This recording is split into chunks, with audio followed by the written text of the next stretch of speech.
लिखे मूसा पढ़े ईसा, वो तो हाल नहीं।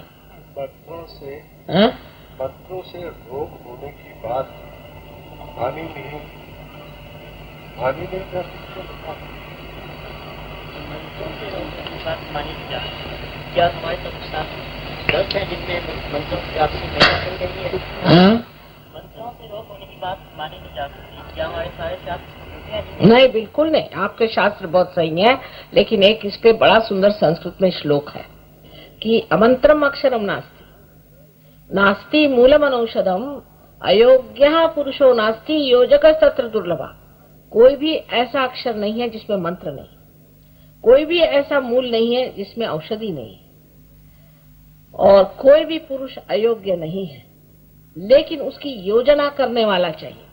जो सो पागल खाने से निकल के आकर आपको मंत्र दे रहा है, कोई जेल खाने से छूट करके आके आपको मंत्र दे रहा है, उनको अधिकार नहीं, अनधिकार चेष्टा है। समझे ना, अनधिकार चेष्टा नहीं कर सकते। हम तो कोई भी शास्त्र को बुरा नहीं कहते, लेकिन जो लोग इस तरह से शास्त्र को इस्तेमाल करते हैं और अपने ऊपर इसकी जिम्मेदारी ले लेते हैं कि हम दूसरों को मंत्र दे रहे हैं, काशाय वस्त्र पहन लिया, हो गए बड़े साधु बाबा। पर कोई साधु बाबा है तो कहा हुआ है कि साहिब मिली है सो ही सदगुरु।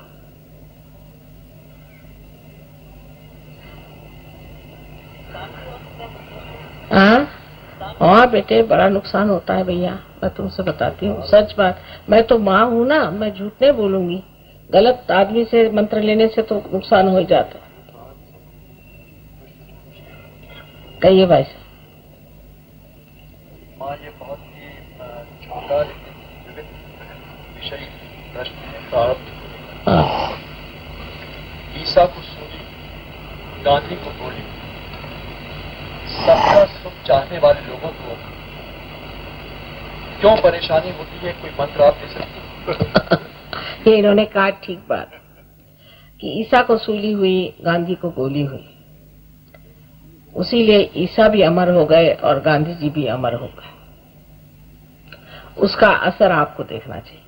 असल में न तो कोई ईसा को सूली दे सकता है, न गांधी को गोली मार सकता है, क्योंकि जो संत होते हैं उनको कोई भी दुख तकलीफ होती नहीं, लेकिन वो अपने बलिदान से सिद्ध करते हैं कि मनुष्य कितना मूर्ख, महामूर्ख। लेकिन अब ये समय आ गया है कि किसी भी संतों को हाथ लगाने की कोशिश न की जाए। ये समय आ गया, समय की तैयारियां होती हैं, और ये समय आ गया है कि खबरदार अगर किसी ने हाथ लगाया तो देख लेना। संत एक होते हैं इस तरह से? अनेक, आज तो अनेक संत हम तैयार करें, आपको भी संत बना देते हैं।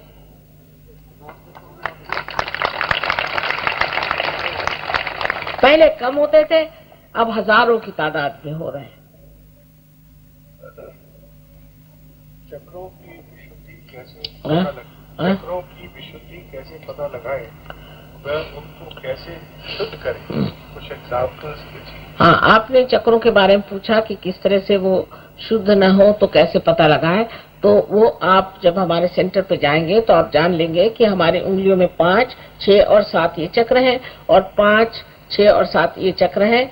तो ये लेफ्ट साइड के जो है ये आपकी मानसिक स्थिति को दर्शाते हैं, और राइट साइड के जो है वो आपके बौद्धिक और आपके शारीरिक स्थिति को दर्शाते हैं।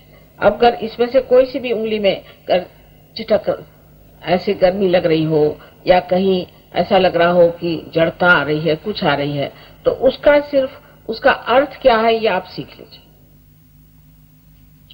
अब उसको किस तरह से ठीक करना है वो भी आपको बता दें। महीने भर में आप गुरु हो जाएंगे, सब गुरु हो जाएंगे, क्योंकि आपके हाथ के नीचे तो पहले कुंडलिनी चलेगी।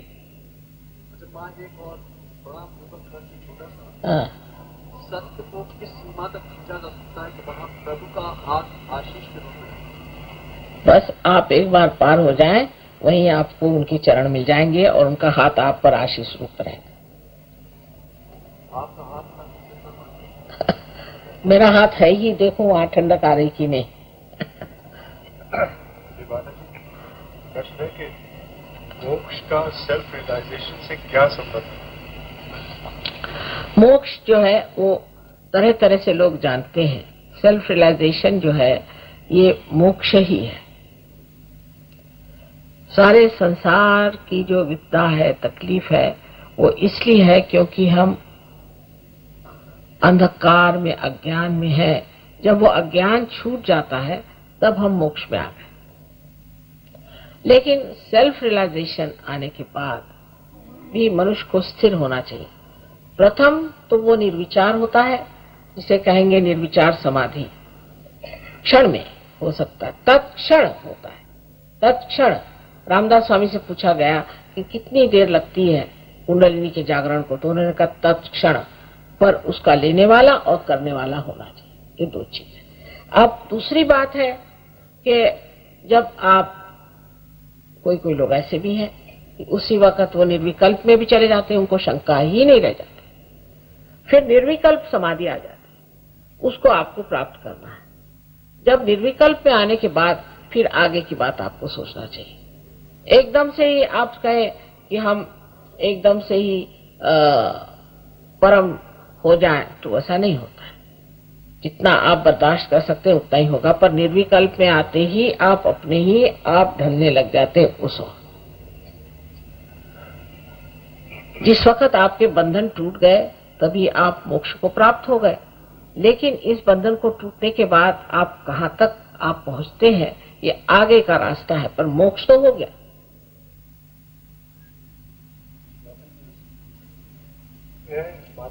योग विद्या में बताया गया है कि कुंडलिनी जागृत होते समय विभिन्न चक्रों में से विभिन्न प्रकार की आवाजें आती। ये जिसने भी बताया है योग विद्या से में, तो ये योग विद्या वालों को कुछ मालूमात नहीं। आवाज तो तब आएगी किसी भी चीज की जब उसमें रुकावट हो। अगर रुकावट ही नहीं हो तो आवाज कैसी आएगी? तो जब कुंडलिनी चढ़ती है तो उसमें विभिन्न आवाज आने की कोई सवाल ही नहीं उठता है। अगर विभिन्न उसमें आवाज आ रही है तो कोई ना कोई रुकावट है, तब आ सकती है आवाज। इसी प्रकार किसी किसी में गर्मी आ जाती है, किसी किसी की कुंडलिनी बार बार नीचे गिरती है, पर ऐसी कोई विपत्ति की चीज नहीं आती। पर जब कुंडलिनी उठती है तब बहुतों को सुगंध भी आता है, क्योंकि कुंडलिनी जहाँ बैठी हुई है वो मैंने आपसे बताया पृथ्वी तत्व से बना हुआ है, और पृथ्वी का जो कॉजल है, उसका जो तत्व है वो सुगंध है, इसलिए सुगंध आती है जब कुंडलिनी उठती बहुतों को, और ऐसे भी सुगंध आती है बहुतों को जब वो पार हो जाते हैं।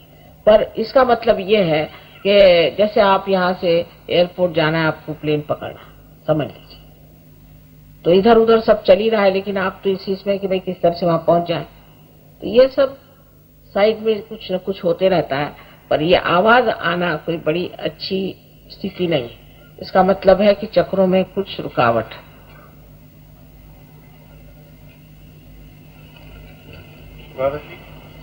एक प्रश्न है कि मैं वेटलेस हो जाता हूँ, ये किस चक्र की रुकावट है? वेटलेस आप अगर हो जाते हैं तो कोई चक्र की रुकावट नहीं, पर ये वेटलेसनेस देखनी पड़ेगी क्या चीज है। कभी कभी ये ऐसा है कि उसमें भूत विद्या भी हो सकती है कि कोई आत्मा समझ लीजिए ऐसा है जो आपके अंदर घुस जाए, और आपका जो मतलब जरा लंबा चौड़ा किस्सा है ये तो इसको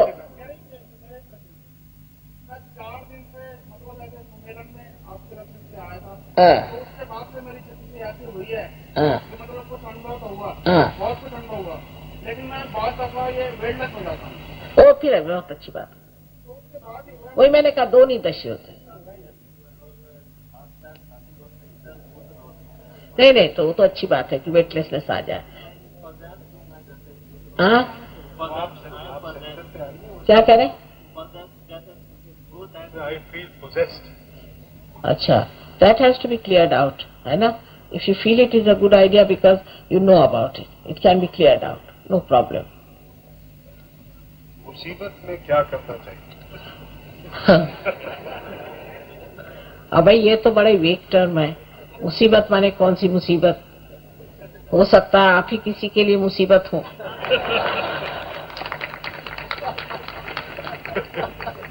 ये प्रश्न भी एक मुसीबत।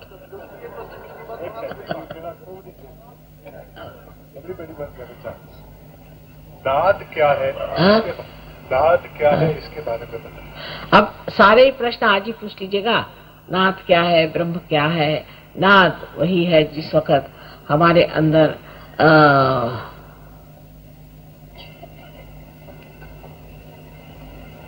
चैतन्य बहता है, तब उसकी एक बड़ी सुंदर सी धारा बहती है, पर उसका आवाज आपको सुनाई नहीं देती, उसका भी एक नाद है।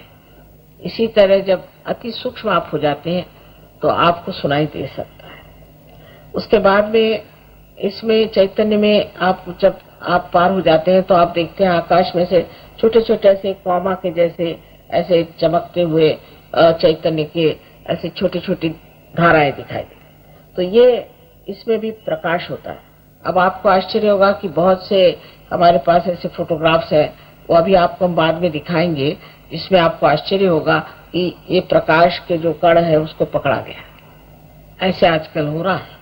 बहुत से फोटोग्राफ इतने चमत्कार पूर्ण है, पर वो अभी नहीं मैं बताऊंगी, क्योंकि सब सत्य मनुष्य नहीं झेल सकता, धीरे धीरे झेल सकता है। बाकी सब प्रश्न बड़े पर्सनल हैं, अगर वो सेंटर पे आए। अच्छा, बाकी प्रश्न बहुत ज्यादा पर्सनल होंगे कि मेरा बेटा बीमार है, कि मेरी बीवी बीमार है। इन सब लोगों के लिए विनती है कि आप लोग सब सेंटर पे आए और आपको जैसा बताया जाए वैसा आप करें। और आपको मैं कहती हूँ कि दावे के साथ फायदा होगा, लेकिन उसको आप ठीक से करें। पर सबसे जो बात है कि जो लोग बीमारी के लिए आते हैं, बीमारी ठीक होते ही बेकार हो जाते हैं। अब ये सोचना है कि जिस लाइट से प्रकाश मिलने ही नहीं वाला, ऐसे लाइट को आप ठीक करेंगे? सो कॉमन सेंस तो भगवान के पास भी है कि वो ऐसे लाइट को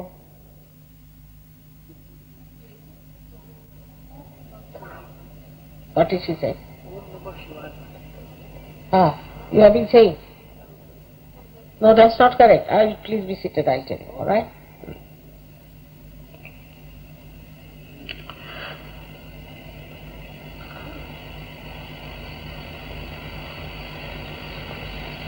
उन्होंने सवाल पूछा कि ओम नमः शिवाय बोलते हैं, ये ठीक नहीं, आपको अधिकार नहीं है अभी इस चीज का, और उससे आपको तकलीफ ही हो जाएगी।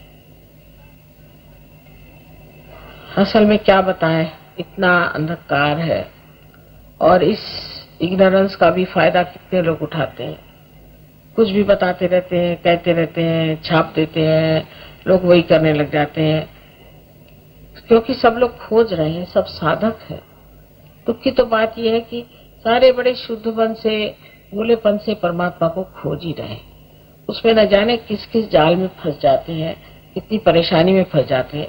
लेकिन कोई भी बात, कोई भी ऐसी आफत हुई हो तो उसको भूल जाइए पूर्णतः, कृपया उसे पूर्णतः भूल जाइए, और ये ना सोचे कि मैंने ये गलती की, वो गलती की। पहली तो शर्त यह है कि मैंने कोई गलती की ही नहीं, मैं बिल्कुल दोषी नहीं हूं, ये धारणा अंदर बनाए, तभी ये होगा, नहीं तो होने लगा।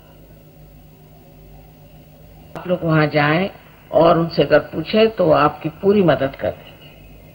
कोई आपको पहले ही बताया कि रुपया पैसा किसी चीज की जरूरत नहीं है, सिर्फ आप जा करके उनसे पूछें आपको क्या शिकायत, वो ठीक होगी। और जैसे मैंने कहा कि आपको एक निश्चय कर लेना चाहिए कि हम माँ ठीक होने के बाद हम सहयोग को पूरी तरह से करेंगे, और सहयोग का जो प्रकाश है हम दूसरों को देंगे। क्योंकि अगर आप ऐसा नहीं करने वाले हैं तो ये तो बेकार हो जाती चीज। हजारों लोगों को ठीक करते हैं और जो जहां से तहां बैठा रह जाता है। तो इस तरह से नहीं, हम मां सहयोग में उतरेंगे और लोगों की मदद करेंगे, ऐसा विचार करना चाहिए।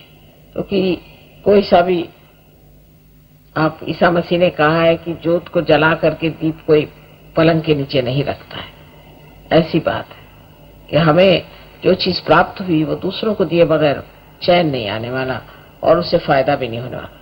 आज आपकी एक बीमारी ठीक हो जाएगी, फिर कल दूसरी हो जाएगी। तो मैं यही एक काम करती रहूंगी कि आपकी बीमारियां ठीक करती रहूं। इससे बेहतर है कि आप अपनी बीमारी एक ठीक करने के बाद हमेशा के लिए ठीक हो जाइए और दूसरों को भी ठीक करिए। एक ज्योत से दूसरी ज्योत बढ़ेगी और सारे संसार की भलाई हमें करने का है, सारे संसार का कल्याण होना चाहिए। और उसके लिए कितनी अभिनव चीज, कितनी सुंदर चीज हमारे पास है, जो चैतन्य है, उसे हमें देना चाहिए।